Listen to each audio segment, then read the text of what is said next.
Dans ce tutoriel, vous allez voir un aperçu des éléments clés du marketing digital. Tout d'abord, une introduction au marketing digital, puis la stratégie du marketing Internet, le référencement organique, le marketing de contenu, le trafic ciblé, le marketing par email, les médias sociaux, puis le reciblage marketing ou retargeting. Commençons par effectuer une introduction au marketing digital. Qu'est-ce que le marketing digital et comment en tirer le maximum?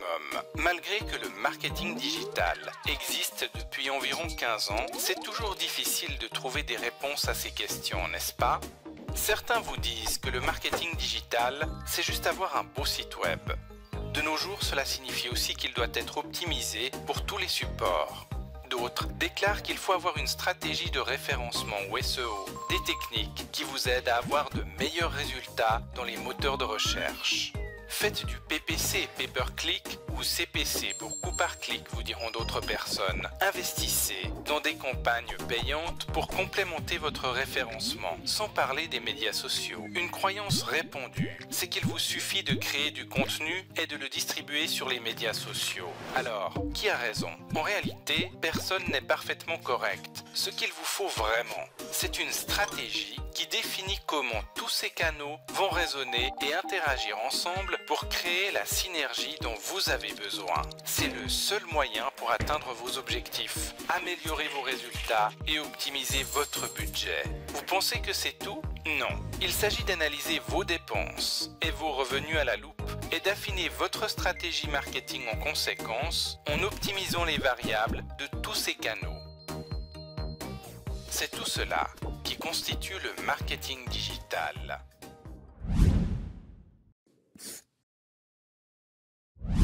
Peut-être que vous êtes en train de penser à créer un site web ou à rénover celui que vous avez actuellement. Ne pensez pas juste à un site internet, songez plutôt à une réelle stratégie de marketing internet. Cela prendra juste 3 minutes. Tout d'abord, votre site reste la plateforme centrale de vos activités sur internet. Tous les canaux et autres outils marketing amènent les visiteurs sur votre plateforme. Et le but principal de ce site, c'est de transformer vos visiteurs en clients. On parle de conversion. Un mauvais marketing consiste à n'investir que pour faire venir davantage de visiteurs sur le site. Pourtant, vous n'avez pas besoin de visiteurs supplémentaires si vous ne parvenez pas à les transformer en clients. Plus votre site est efficace, et mieux il convertit vos visiteurs. Peu importe si vous vendez des produits physiques, proposez des services ou faites de l'immobilier. De nombreuses personnes croient faire du marketing internet, mais elles ne pensent qu'à la partie technique. Le résultat ? Un site bourré d'informations. Mais la question est, les visiteurs sont-ils systématiquement transformés en clients? Est-ce ce qu'il vous faut? La réponse est non. Il vous faut connaître les bases du marketing Internet. Pas de panique, il s'agit juste de suivre les 7 phases du marketing Internet que voici. Phase 1, l'analyse. Commencez par récolter des informations. Soyez au clair sur votre audience cible, votre marché et le but de votre site. Phase 2, la planification. Planifiez la structure de votre site, son contenu et son adéquation avec le marché. Phase 3, l'ébauche. Ébauchez votre stratégie web, c'est-à-dire l'acquisition de visiteurs et comment les convertir en clients. Phase 4, la conversion. Définissez votre tunnel de conversion. Rédigez le contenu, le copywriting et créez les images et les vidéos nécessaires. Phase 5, l'acquisition de visiteurs. Établissez les sources de trafic, organiques ou payantes, effectuez votre stratégie médias sociaux et dressez la liste des médias hors ligne que vous allez employer. Phase 6. Testez le tout et vérifiez que vous ayez les bons visiteurs ciblés, un site qui convertit bien et une bonne rétention client. Phase 7. L'optimisation. Contrôlez vos indicateurs de performance, trafic, conversion, vente, réparez les bugs éventuels du site et améliorez continuellement l'existant. Comme vous pouvez le voir, les 7 phases du marketing Internet ne sont pas sorciers. N'oubliez pas que le plus important, c'est toujours d'obtenir un client satisfait. Ravir vos clients est la seule façon de maximiser vos résultats.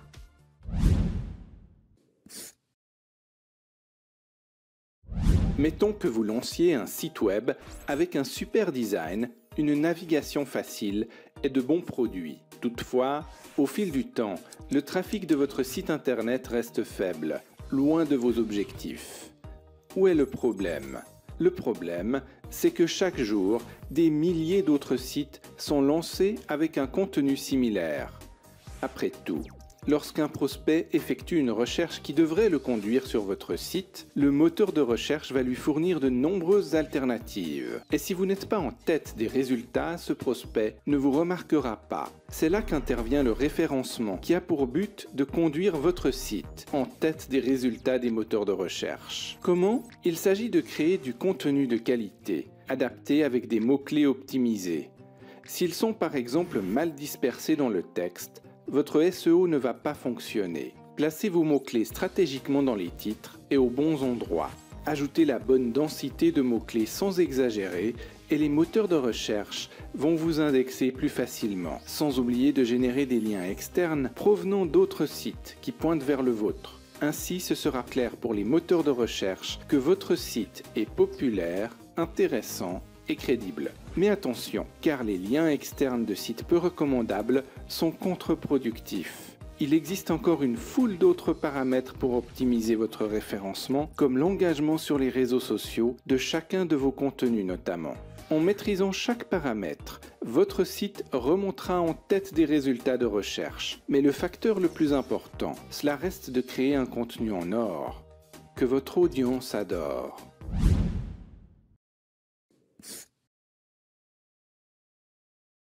Sur Internet, le contenu est roi.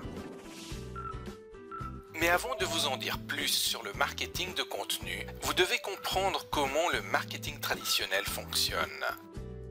Habituellement, au centre du processus, il y a le message que vous voulez diffuser à vos clients potentiels. Et il y a différents moyens d'y parvenir, comme appeler vos prospects, la publicité TV ou radio, les mailings ou les annonces dans les journaux. Je ne vous dis pas que ces méthodes ne fonctionnent pas, elles marchent, mais elles ont des inconvénients. D'abord, il faut de gros budgets pour véhiculer vos messages aux gens, sans compter que ces gens ne font pas tous partie de votre cible. Donc seule une infime proportion va réagir. Et pour finir, certains prospects seront fâchés parce que le marketing traditionnel peut être perçu comme étant intrusif.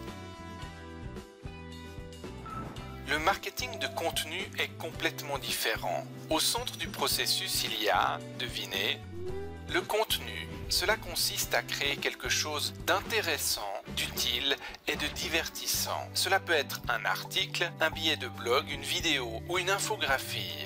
Quelque chose qui attire naturellement votre prospect lorsqu'il navigue sur Internet ou sur les réseaux sociaux. C'est moins cher, plus efficace et moins intrusif. Après tout, vous regardez du marketing de contenu, alors comment vous y prendre? Il y a 4 étapes simples. Créer du contenu adapté à votre cible. Optimisez ce contenu pour les moteurs de recherche. Publiez-le et orchestrez la promotion de votre contenu. Sans oublier de placer un appel à l'action. C'est comme ça que le marketing de contenu forgera votre crédibilité, tout en faisant fructifier vos affaires.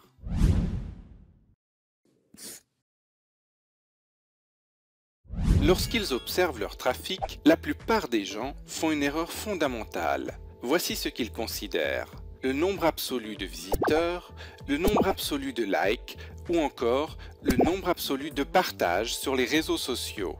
Mais ces indicateurs sont trompeurs. Voici pourquoi. Tous les visiteurs ne se valent pas. Lorsque vous avez une activité commerciale sur Internet, cela ne sert à rien d'avoir une foule de visiteurs sur votre site web. Comme le disait Gary Albert, si vous avez un stand de hamburgers, votre meilleur avantage, c'est d'avoir une foule de gens affamés qui adorent le fast-food. Vous n'avez pas besoin de ceux qui n'ont pas faim. Vous n'avez pas besoin de ceux qui cherchent de la haute gastronomie.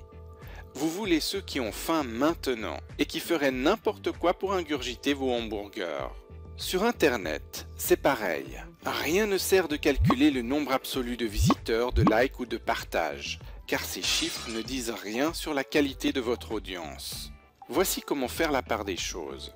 Mon conseil, c'est de mesurer votre trafic comme si les visiteurs cherchaient une destination. Si vous êtes Bordeaux, les gens qui vont à Paris ne vous intéressent pas, même s'il y a plus de trafic qui se rend en Île-de-France. C'est tentant de cibler ces gens-là, mais ils veulent aller à Paris, pas à Bordeaux. Alors, oubliez-les. Vous voudrez donc avoir du trafic qui sait où il veut aller, c'est-à-dire des visiteurs qui recherchent vos produits. Idéalement, ce visiteur-là vous connaît déjà, et mieux encore, il a confiance en vous. Il y a donc 3 catégories de trafic à considérer. Première catégorie de visiteurs. Ces visiteurs qui cherchent une solution similaire à ce que vous offrez et qui vous connaissent. Le feu de signalisation est vert.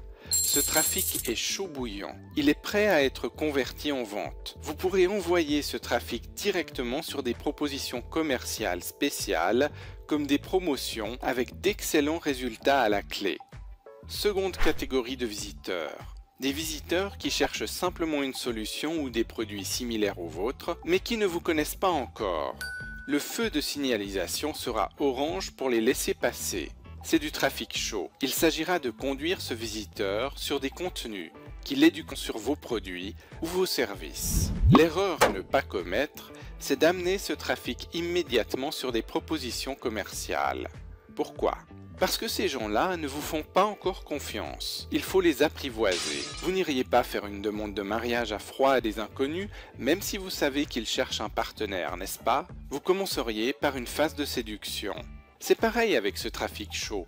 Vous devrez l'apprivoiser, le séduire et l'instruire sur la qualité de vos produits avant de lui faire une proposition commerciale. Car tout engagement, commercial ou privé, nécessite de la confiance. Troisième catégorie de trafic. Enfin, cette troisième catégorie, c'est le reste du trafic. Ce visiteur ne cherche pas nécessairement une solution. Souvent, il ignore même qu'il a un problème. Ces gens ne cherchent pas vos produits ou vos services.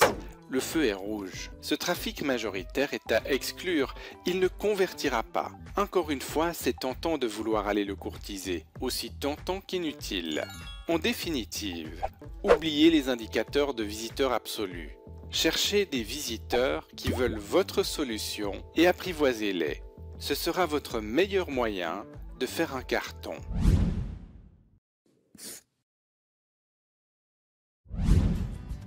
Voici comment le marketing par email peut concourir à développer vos affaires.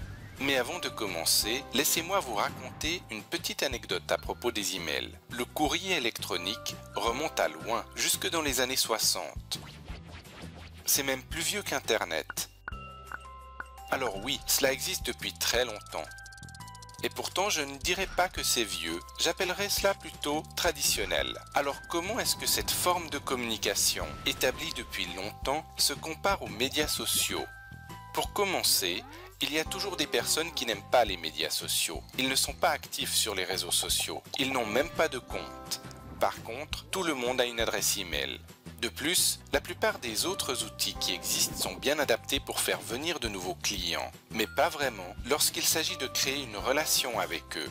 Par contre, le marketing par email peut être employé dans les deux cas. Voici comment. Imaginez qu'un cadeau, une remise ou les frais de port soient offerts à tout prospect qui vous procure son adresse email. Vous pouvez lui faire parvenir un courriel directement avec ce que vous lui avez promis. Et boum, vous voilà avec un nouveau client. Mais le marketing par email est particulièrement efficace pour maintenir la relation avec ce client. Vous avez son adresse email et vous pouvez le contacter quand vous voulez. Lui faire parvenir vos nouveaux produits, les promos de la semaine, d'autres informations ou des offres ciblées. Bref, suffisamment de valeur pour que le client revienne et continue à acheter chez vous. Maintenant, vous savez comment le marketing par email peut développer vos affaires. Mais ce n'est pas tout. Il vous faut donc développer votre liste d'emails, créer un calendrier d'envoi, générer de l'attention sur vos emails et automatiser tout le processus d'emailing. Tout ceci sans spammer vos clients afin de bénéficier au maximum du marketing par email.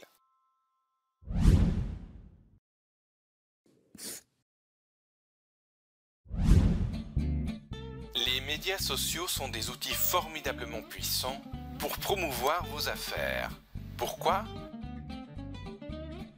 Tout d'abord, leur couverture est très vaste. L'audience des médias sociaux, ce sont des milliards d'utilisateurs. Et aujourd'hui, vous êtes capable d'atteindre facilement votre cœur de cible. Ensuite, le retour d'information.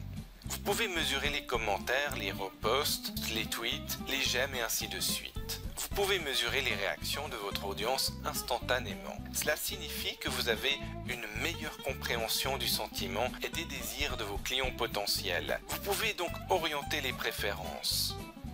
Le trafic ciblé. Vous pouvez obtenir du trafic ciblé sur votre site web via les médias sociaux. Votre référencement dans les moteurs de recherche en sera amélioré. Les ventes. Les médias sociaux ne permettent pas toujours de vendre vos produits directement, mais ils les encouragent néanmoins. Ils concourent à véhiculer l'image de votre entreprise et de vos prestations avec plus d'affaires à la clé. Et enfin, le coût.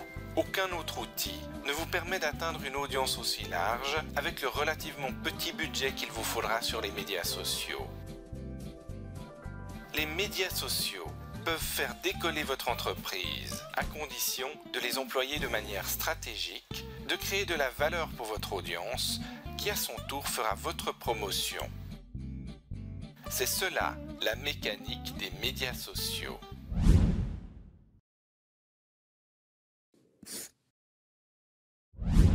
Le reciblage ou retargeting, aussi appelé remarketing. Comment ça marche ? Voyons. Imaginez un prospect qui visite votre site e-commerce. Malheureusement, la grande majorité des prospects vont quitter votre site sans acheter. Les raisons peuvent être: c'est leur première visite, ils doutent encore de votre crédibilité, ils sont distraits et ne finissent pas leur achat. Ils ne trouvent pas ce qu'ils cherchent.